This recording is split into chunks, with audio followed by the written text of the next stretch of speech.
Assalamualaikum warahmatullahi wabarakatuh.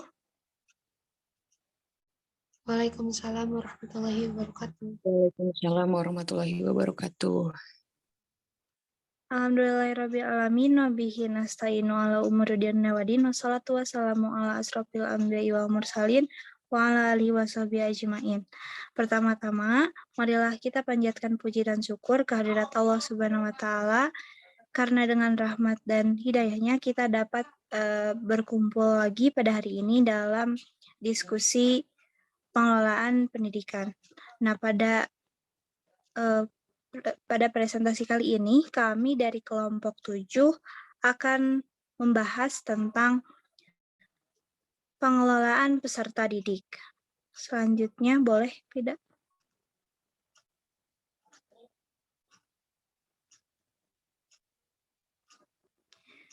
Yang pertama, ada konsep dasar pengelolaan peserta didik.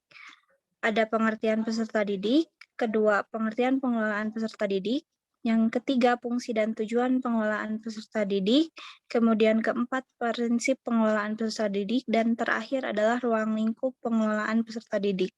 Selanjutnya,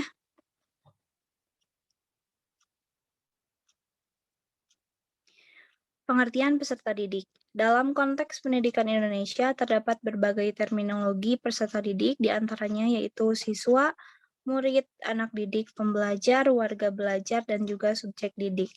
Adapun pengertian peserta didik berdasarkan Undang-Undang Nomor 20 Tahun 2003 Pasal 1 Ayat 4 dinyatakan bahwa peserta didik adalah anggota masyarakat yang berusaha mengembangkan potensi diri untuk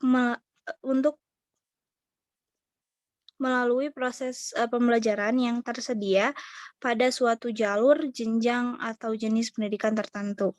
Nah, kemudian menurut Jamarah menyatakan bahwa peserta didik adalah setiap orang yang menerima pengaruh dari seseorang atau sekelompok orang yang menjalankan kegiatan pendidikan.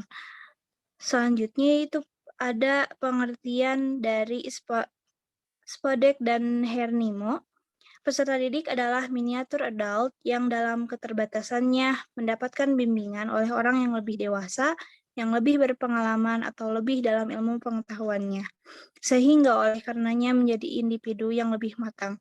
Nah, berdasarkan pengertian di atas, maka dapat dipahami bahwa peserta didik adalah seseorang yang terdaftar dalam suatu jalur, jenjang, ataupun jenis lembaga pendidikan tertentu yang selalu ingin mengembangkan potensi dirinya, baik pada aspek non-akademik maupun akademik, melalui proses pembelajaran yang diselenggarakan. Selanjutnya,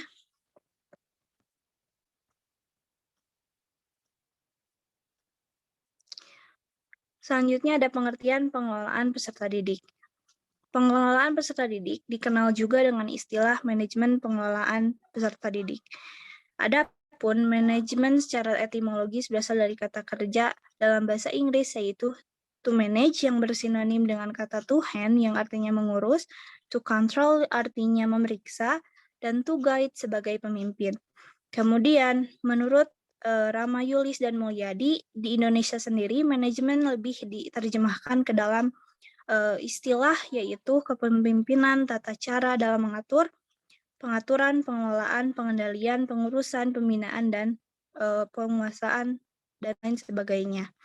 Adapun menurut Hendayat Sutopo dan Wasti Sumanto, pengelolaan peserta didik adalah merupakan suatu penataan atau pengaturan segala aktivitas yang berkaitan dengan peserta didik tersebut dari suatu sekolah atau suatu lembaga. Kemudian menurut Hadianto menjelaskan bahwa manajemen peserta didik itu merupakan proses mengatur segala bentuk kegiatan dari hal yang hubungannya dengan peserta didik maupun sumber daya lainnya agar dapat mencapai tujuan pendidikan secara efektif dan efisien. Selanjutnya,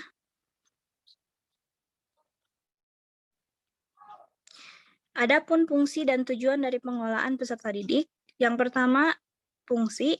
Menurut Imron, secara umum fungsi manajemen peserta didik atau pengelolaan peserta didik adalah sebagai wahana bagi peserta didik untuk mengembangkan diri seoptimal mungkin, baik dari yang berkenaan dengan segi-segi individualisnya, sosialnya, aspirasinya, dan kebutuhannya, serta potensi lain peserta didik.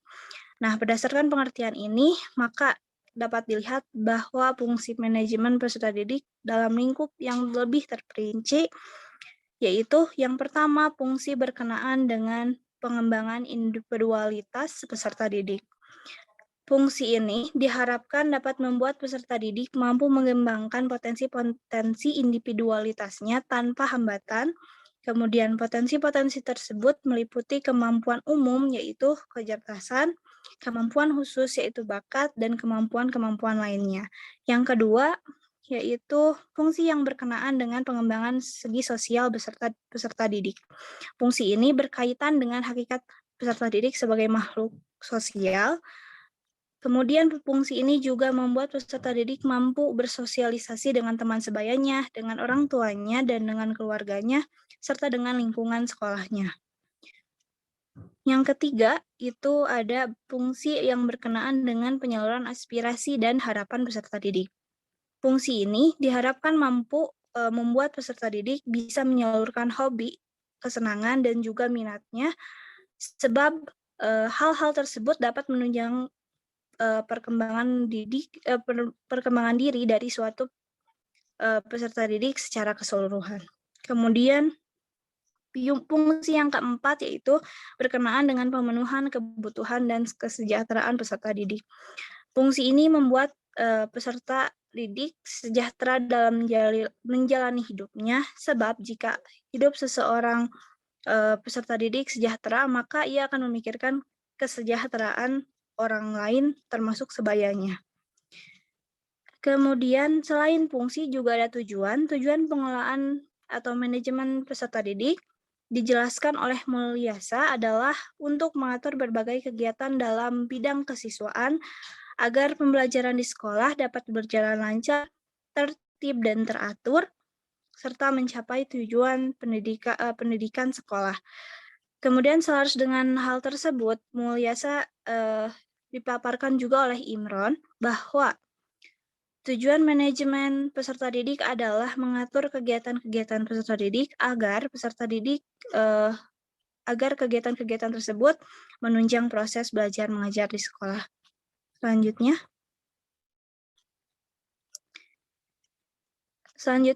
ada prinsip pengelolaan peserta didik. Prinsip merupakan sesuatu yang wajib dipedomani dalam suatu kegiatan sampai kegiatan tersebut benar-benar terlaksana dengan baik. Nah, dalam pengelolaan atau manajemen peserta didik, prinsip mengandung arti bahwa dalam rangka mengatur atau mengelola peserta didik, prinsip yang ada haruslah menjadi pedoman dalam melaksanakan kegiatan-kegiatannya. Adapun dijelaskan oleh Kementerian Pendidikan dan Kebudayaan pada tahun 2013, prinsip yang pertama yaitu manajemen peserta didik dipandang sebagai bagian dari keseluruhan manajemen sekolah. Yang kedua, segala bentuk manajemen peserta didik harus ditujukan untuk mengemban misi pendidikan dan dalam rangka mendidik peserta didik. Yang ketiga, kegiatan manajemen peserta didik harus diupayakan untuk mempersatukan peserta didik yang mempunyai berbagai latar belakang dan banyak perbedaan. Yang keempat, kegiatan peserta didik haruslah dipandang sebagai upaya pengaturan terhadap pembimbingan peserta didik. Yang kelima, kegiatan manajemen peserta didik harus mendorong dan memacu kemandirian peserta didik. Keenam, manajemen peserta didik harus fungsional bagi kehidupan peserta didik, baik di sekolah maupun di luar, terlebih di masa yang akan datang. Yang terakhir, penyelenggaraan manajemen peserta didik mengakui karakteristik peserta didik, antara lain intelektual, minat, bakat, kebutuhan pribadi, pengalaman, dan keadaan fisik. Selanjutnya, yang terakhir yaitu ruang lingkup pengelolaan peserta didik. pepatah mengatakan bahwa pada dasarnya manajemen atau pengelolaan peserta didik adalah alat untuk mencapai tujuan pendidikan melalui pengolahan dalam bidang-bidang manajemen peserta didik. Jadi, ruang lingkup atau garapan bidang manajemen atau pengelolaan peserta didik adalah semua kegiatan yang menjadi sarana untuk menunjang kegiatan belajar dan pembelajar agar tujuan yang telah ditetapkan dapat terwujud dengan efektif dan seefisien mungkin. Sekian dari saya. Untuk pemateri selanjutnya, saya persilahkan kepada Pida.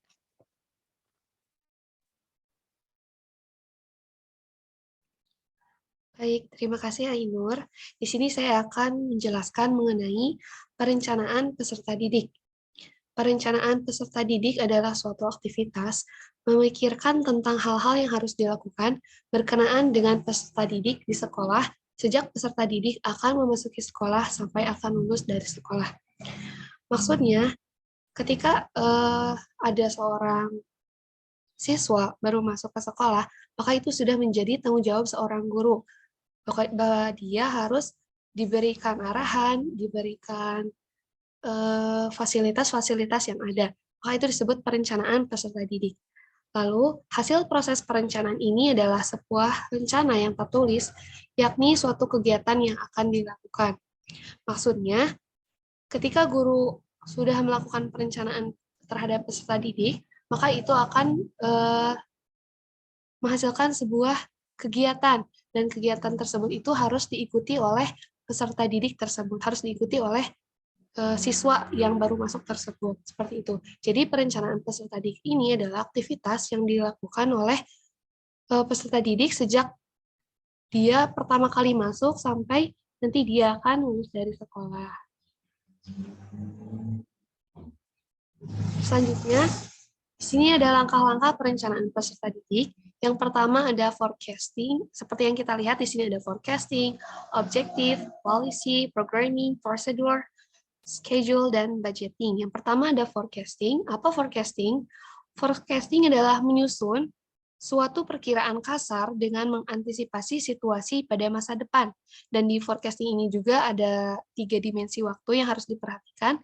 Yang pertama ada dimensi kelampauan, yang kedua dimensi kekinian, dan yang terakhir dimensi keakanan. Apa dimensi kelampauan? Jadi dimensi kelampauan ini berkenaan dengan pengalaman masa lampau penanganan peserta didik, seperti itu. Sedangkan dimensi kekinian yaitu berkenaan dengan situasional dan kondisional peserta didik pada masa sekarang, seperti itu. Dan dimensi keakanan yaitu berkenaan dengan antisipasi ke depan peserta didik. Jadi hal-hal ideal dari peserta didik ini untuk masa depan ya bisa dijangkau seperti itu. Yang kedua ada objektif. Jadi objektif ini adalah penetapan tujuan. Itu sesuatu yang akan dituju dan dicapai. Jadi dengan adanya tujuan dapat dirinci jadi tujuan jangka panjang, menengah, jangka pendek, seperti itu. Dan penjabaran tujuan berdasarkan faktor situasional dan kondisional peserta didik di sekolah. Tentunya seorang guru juga harus melihat gitu bagaimana sikon dan kondisi seorang siswa tersebut. Itu. Yang ketiga ada policy. Untuk mencapai tujuan, perlu dirinci sebuah program atau kegiatan dengan menetapkan sebuah kebijakan, yakni menjadi pedoman dan bersifat mengikat. Seperti itu. Dan juga kegiatan-kegiatan demikian harus diidentifikasi secermat guna mencapai tujuan. Jadi ketika seorang murid sudah mendapatkan tujuan dari seorang guru, sudah mendapatkan aktivitas program seperti itu, maka perlu adanya juga polisi seperti itu. Yang selanjutnya ada programming. Programming itu penyusunan program seperti itu. Jadi apa yang sudah dilakukan dalam forecasting yang tadi ada forecasting, ada objektif dan policies, maka ditetapkan kegiatan yang harus diseleksi dengan memperhatikan kegiatan yang memiliki kontribusi besar atau kegiatan prioritas dengan mempertimbangkan waktu, dana, serta dampaknya terhadap pencapaian tersebut. Jadi ketika nanti sudah ada kegiatan, aktivitas yang harus dilakukan, maka programming juga perlu dilakukan seperti itu. Selanjutnya ada prosedur. Jadi di sini ada langkah-langkah kegiatan prosedurnya ya, ada 3 aktivitas. Yang pertama ada pembuatan skala prioritas, yang kedua ada mengurutkan kegiatan, dan yang terakhir ada menyusun langkah-langkah kegiatan. Yang pertama, pembuatan skala prioritas ini merupakan kontribusi kegiatan terhadap pencapaian tujuan, periode waktu pelaksanaan, dan dukungan tenaga, biaya, dan peralatan. Sedangkan mengurutkan kegiatan ini seperti memberi penegasan kembali terhadap urutan kegiatan, jadi agar lebih jelas kegiatan apa yang harusnya menjadi prioritas terlebih dahulu. Dan yang terakhir ada menyusun langkah-langkah kegiatan. Ini digunakan agar segenap warga sekolah itu mengetahui apa yang harus dilakukan terlebih dahulu, baik secara individual ataupun tim. Jadi langkah-langkah tersebut bisa menjadi pedoman agar warga sekolah melaksanakan kegiatan sesuai dengan rencananya. Ya, sesuai dengan rencananya, sesuai dengan yang ada seperti itu. Selanjutnya ada schedule. Jadi schedule ini kegiatan yang sudah ditetapkan prioritasnya dan langkahnya harus dijelaskan siapa pelaksananya, siapa tanggung jawabnya, penanggung jawabnya, penentuan waktu, kegiatan yang dilakukan, kegiatannya seperti apa, dan di mana dilaksanakan. Jadi perlunya schedule ini agar lebih menertibkan waktu dan juga kita lebih tahu seperti itu. Juga dengan menentukan jadwal diharapkan jadi kegiatan itu dilaksanakan sesuai dengan rencana gitu, sesuai dengan tujuan kita, sesuai dengan rencana, tepat waktu seperti itu.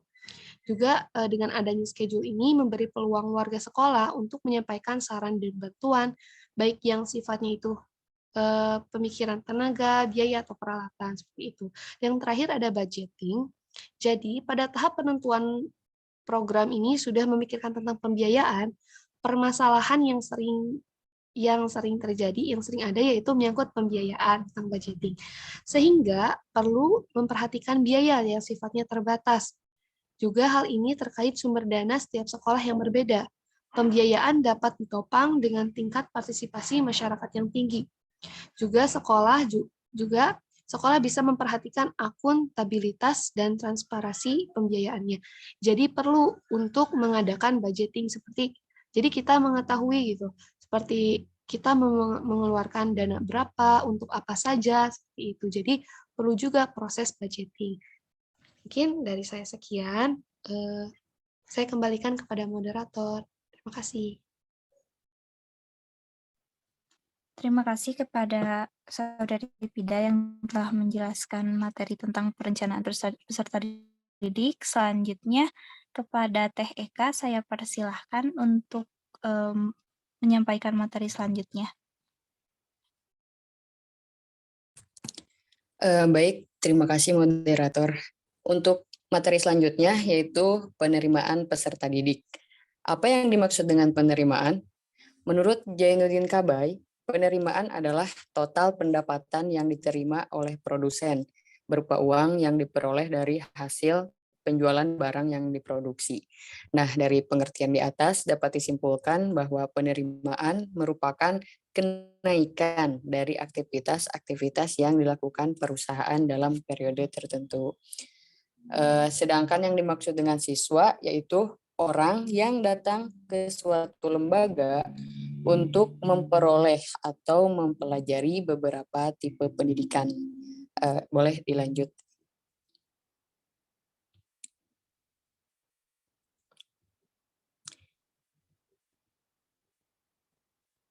Nah, untuk yang selanjutnya yaitu penerimaan siswa.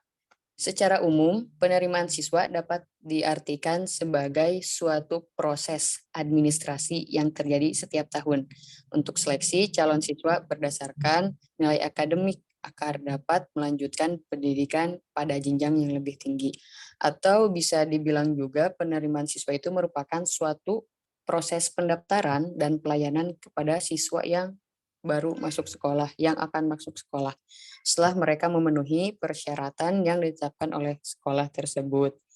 Menurut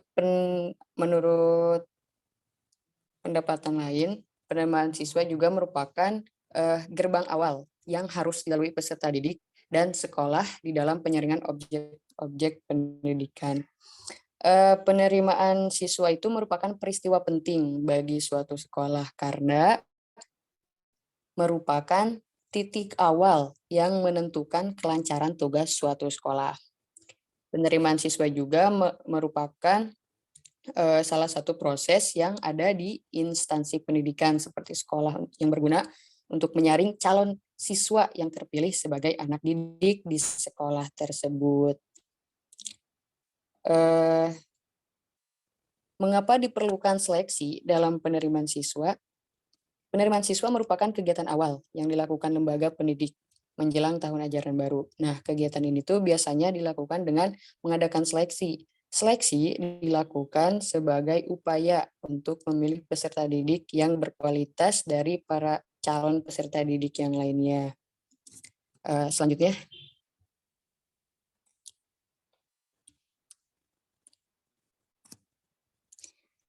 yang selanjutnya yaitu langkah-langkah dalam pelaksanaan penerimaan siswa. Yang pertama itu pengumuman pendaftaran.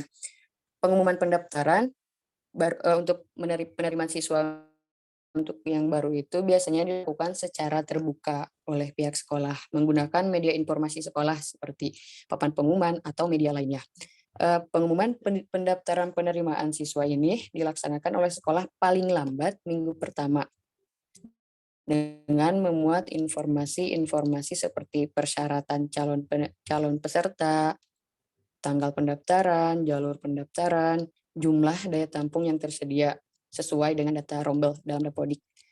Untuk yang kedua yaitu pendaftaran. Pada tahap pendaftaran dilaksanakan dengan menggunakan mekanisme daring dengan menggunakan dokumen yang dibutuhkan sesuai dengan persyaratan ke laman pendaftaran. Laman pendaftaran ini biasanya dikelola pada masing-masing daerah. Bila fasilitas jaringan tidak memadai, maka PPDB dilaksanakan melalui mekanisme luring dengan melampirkan fotokopi dokumen yang dibutuhkan sesuai dengan jalur pendaftaran. Seleksi jalur zonasi ini tuh untuk calon peserta didik yang akan masuk ke dalam kelas 7 SMP ya dilakukan dengan memprioritaskan jarak tempat tinggal terdekat ke sekolah dalam wilayah zonasi yang ditetapkan. Jika terdapat calon peserta yang jarak tempat tinggal dengan sekolahnya sama, biasanya maka seleksi untuk pemenuhan kuota atau daya tampung terakhir menggunakan usia peserta didik yang lebih tua berdasarkan akta kelahiran atau surat keterangan lahir. Untuk yang keempat yaitu pengumuman penetapan penerimaan siswa. Pengumuman penetapan penerimaan siswa baru dilakukan sesuai dengan jalur pendaftaran dalam PPDB.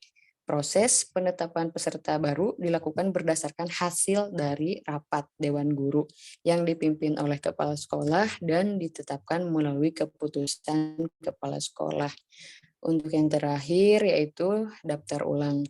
Nah, daftar ulang biasanya dilakukan oleh calon para peserta didik yang baru yang telah diterima di sekolah untuk memastikan statusnya sebagai peserta didik pada sekolah yang bersangkutan. Untuk yang selanjutnya,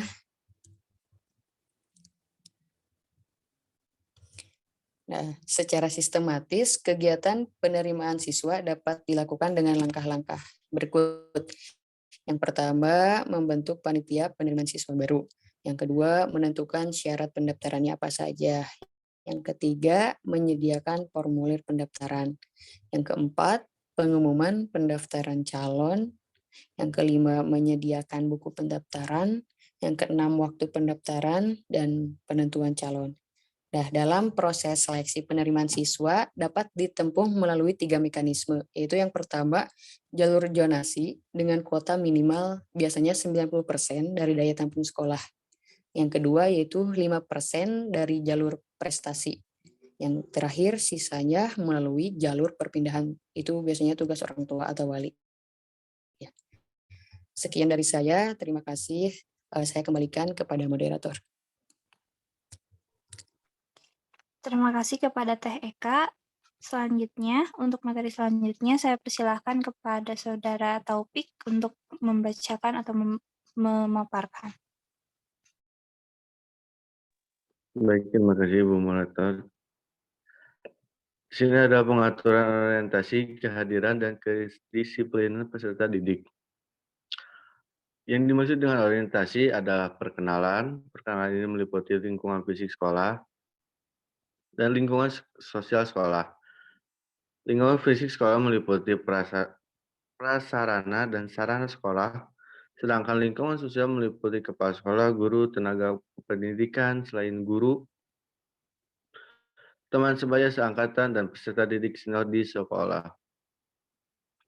Untuk bertujuan sebagai agar peserta didik mengenal lebih dekat mengenai diri mereka sendiri di tengah-tengah lingkungan barunya agar peserta didik mengenal lingkungan sekolahnya, baik lingkungan fisik ataupun lingkungan sosialnya, dan pengenalan lingkungan sekolah demikian sangat penting bagi peserta didik dalam hubungannya dengan pemanfaatan semaksimal mungkin terhadap pelayanan yang diberikan oleh sekolah, sosialisasi diri dan pengembangan diri secara optimal, menyiapkan peserta didik secara fisik, mental, dan emosional agar siap menghadapi lingkungan baru sekolah. Next.